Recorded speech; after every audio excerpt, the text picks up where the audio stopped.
en route pour le parc national de Minkébé. Le chef de l'État, Ali Bongo Ondimba, a marqué une escale dans le chef-lieu de la province du Wollentem où il a reçu un accueil historique. Ambiance à l'aéroport avec Bienvenue Miko. De l'histoire. Mais l'accueil au chef de l'État ce jour à Oyem est digne des annales d'histoire de cette localité. Sur le chemin du parc national de Minkébé, Ali Bongo Ondimba a rendez-vous avec le Wollentem et ses populations. Dans la pure tradition d'hospitalité locale, le pain de foule ici a duré 1h45 d'horloge.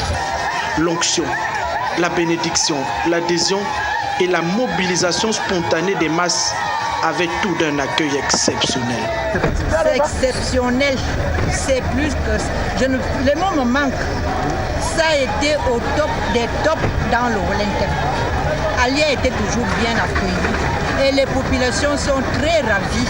Et vous-même, vous avez vu, ce n'est plus mon commentaire.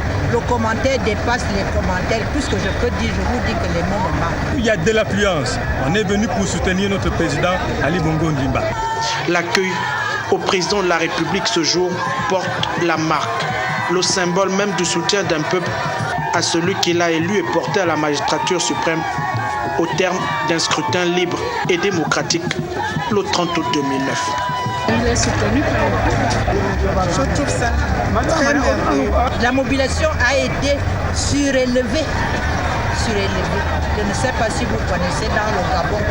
Aujourd'hui, vous avez vécu encore plus dans le Gabon qu'aujourd'hui. L'arrivée d'Ali.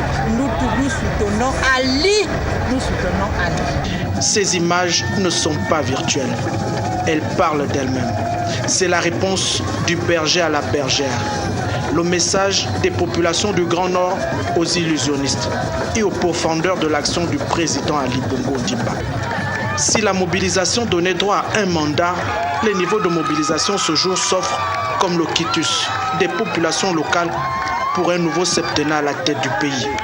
Avec certainement une mention spéciale au Premier ministre, chef du gouvernement et aux cadres de cette province, mobilisés en première ligne dans cet élan de